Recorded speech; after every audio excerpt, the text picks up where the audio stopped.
Bro, you should not be doing this while you're on a motorcycle. Nobody wants to dial a number while you're riding. For the love of God, please tell me you can only do this when you're in neutral, because y'all know idiots out there are going to be like, hey, let me call John. Boop, boop, goosh.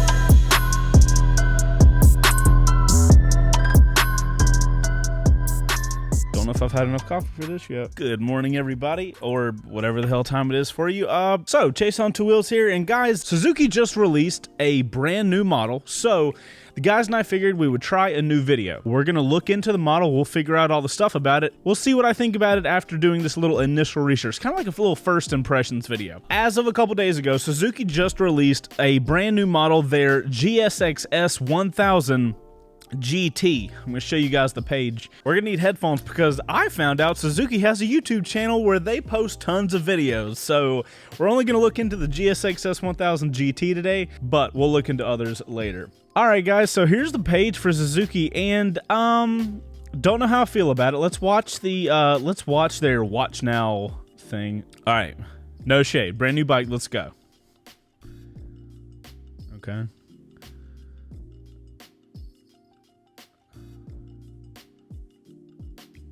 Okay, straight to it, huh? No tease, just here's what we got.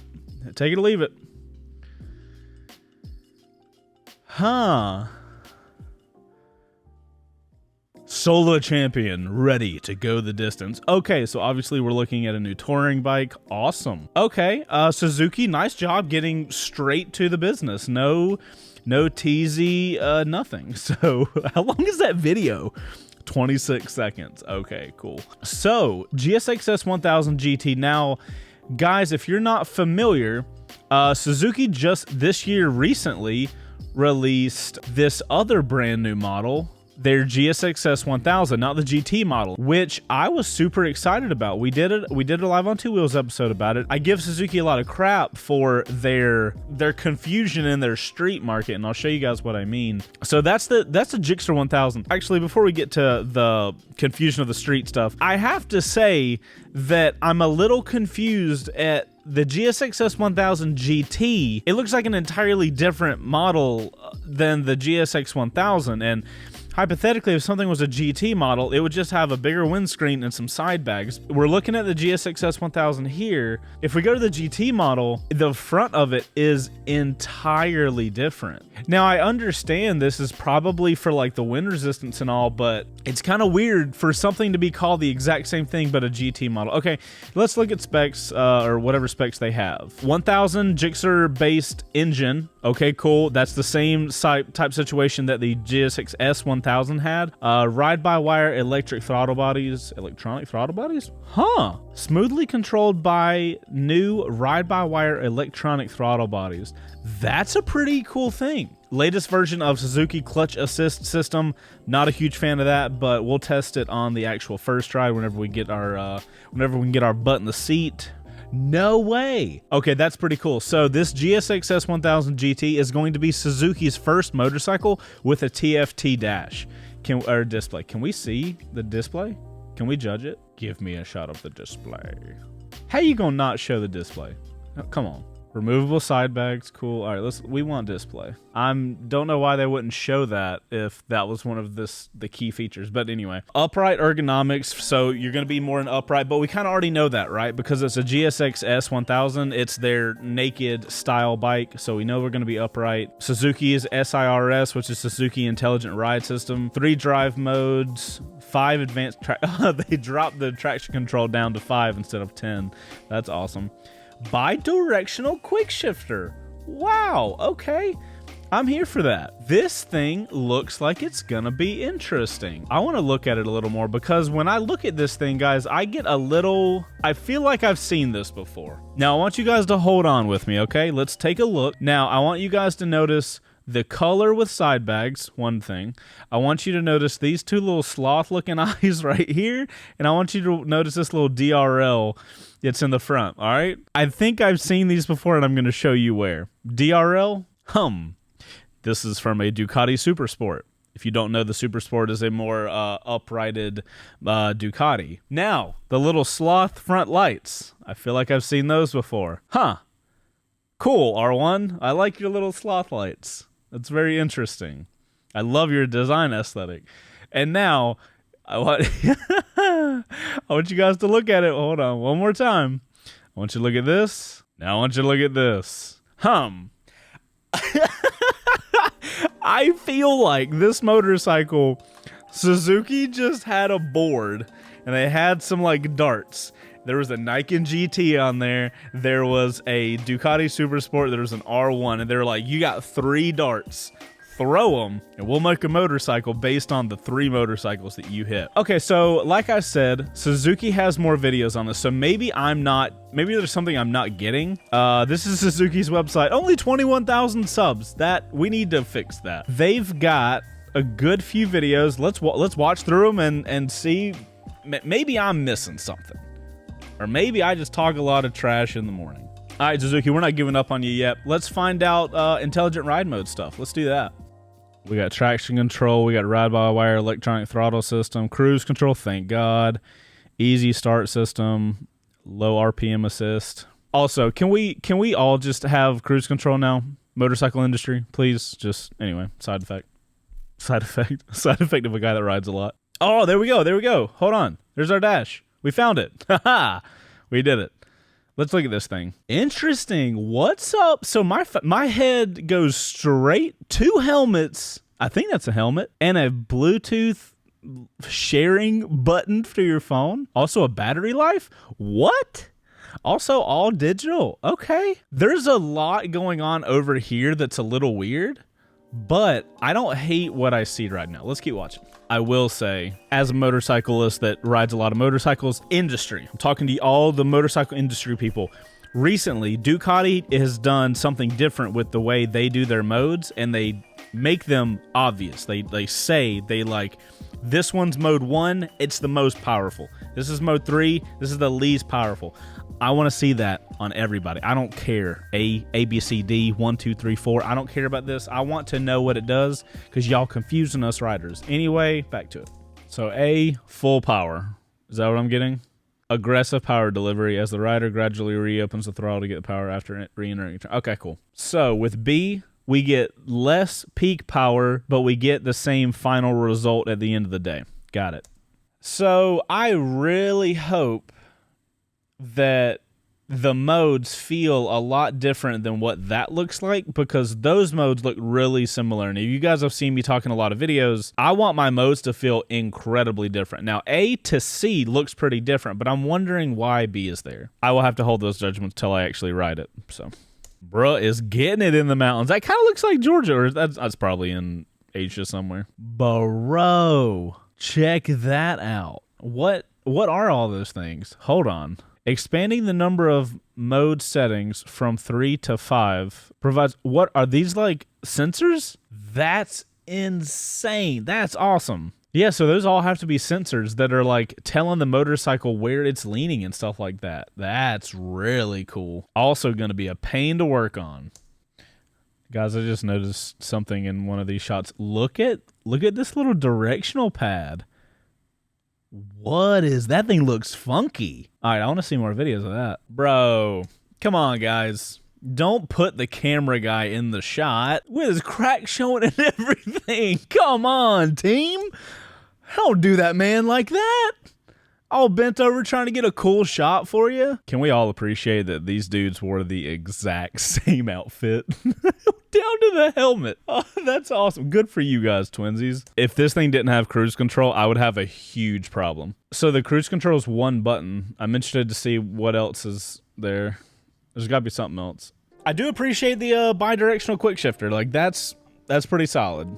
GG on that one. So this is good. I'm seeing a lot of things that Suzuki's put into this thing to make it easy to ride, which if you're using this motorcycle for what you should probably be using it for, which is like long distance riding, you're doing an action that's going to be really fatiguing over a long period of time. So all of these additions to make this bike like easy to ride, I am totally here for, and it's probably going to be a phenomenal motorcycle, dare I say.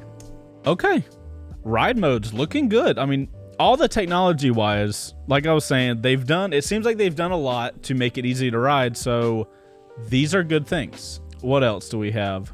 Styling and aerodynamics. Good. Let's talk about styling, because where'd it come from?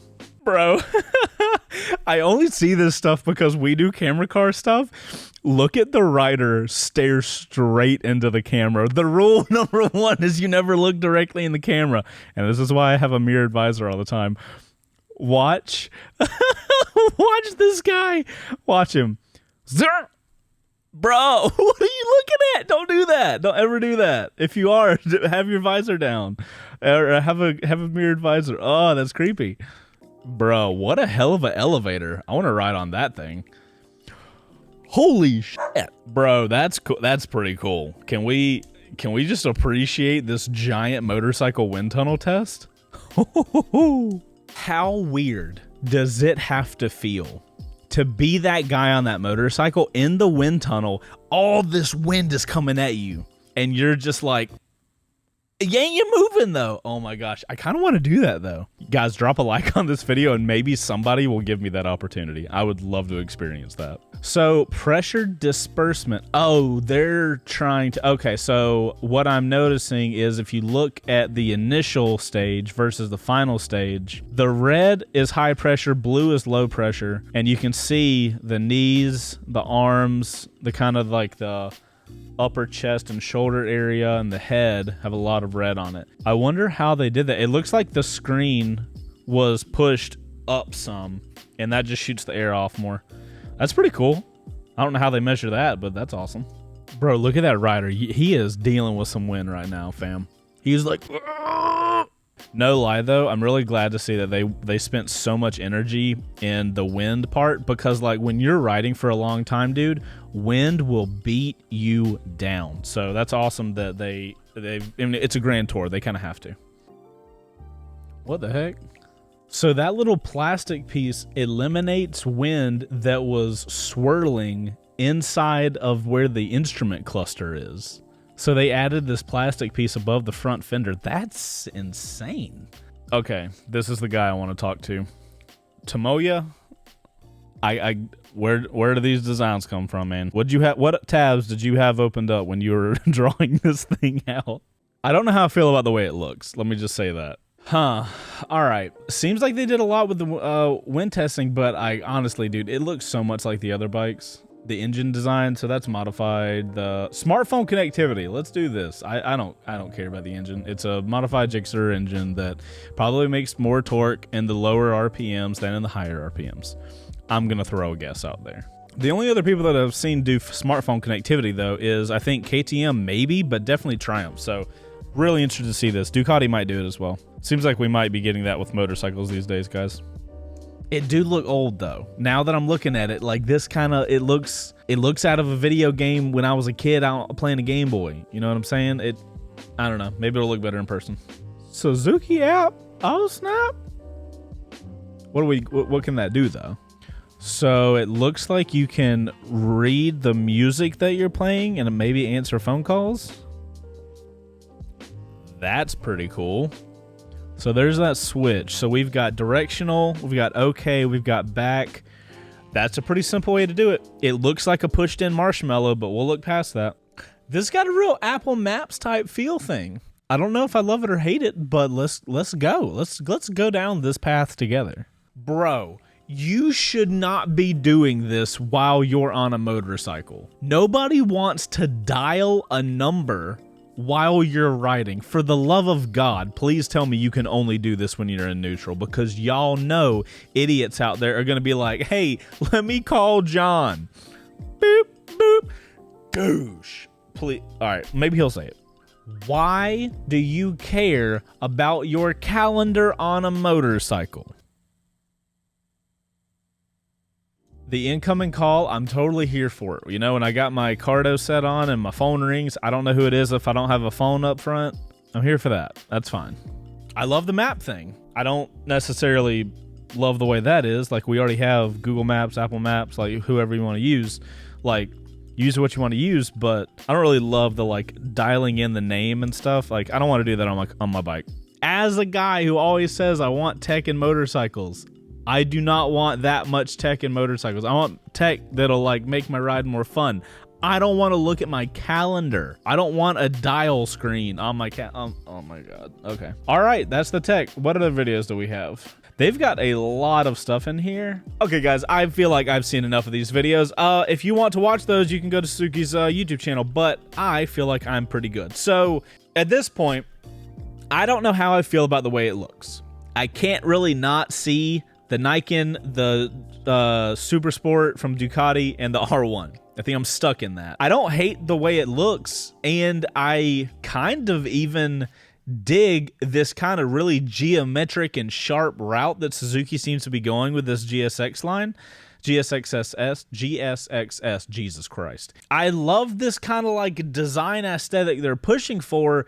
I do wish that the GT looked more like the regular GSXS. I wish they carried more similarities, but I mean, if Suzuki's going down this route, let's see what's up. I think the engine's probably going to be phenomenal. The GSXR engine that it's derived from is a great engine. I'm really here for that, so I don't think the engine's going to have a problem. The ride modes look like they don't really differ that much, but we'll leave that for the first drive whenever we get our hands on it. Looks like a pretty interesting motorcycle. I just really hope they did not over-tech this thing with all the like third-party apps and shit. Like it, just hearing the guy talk about it, it sounds like the tech in it is already overcomplicated, so that worries me a little bit. But guys, the beauty of these videos is these are my opinions. I would love to hear y'all's, so drop them in the comments down below. What do you guys think about this GSXS 1000 GT? Is it over-teched? I feel weird saying that, to be honest. All right, guys, that's it for me. Make sure to hit the like button if you enjoyed this video and subscribe if you like motorcycle content. I'm Chaseontwowheels. You guys ride safe, and we'll see you on the next one. Outro crew, do y'all agree? This thing is honestly just a love child between a Ducati Super Sport, an R1. Oh, it's definitely like this in the black, and the Nikon. I can't not see it. It's truly, I can't not see it. All right, we'll see you guys on the next one. Put OC in your comment because we love you guys longer. Also, it confuses everybody else in the comments when they see OC. All right, love you guys. Bye.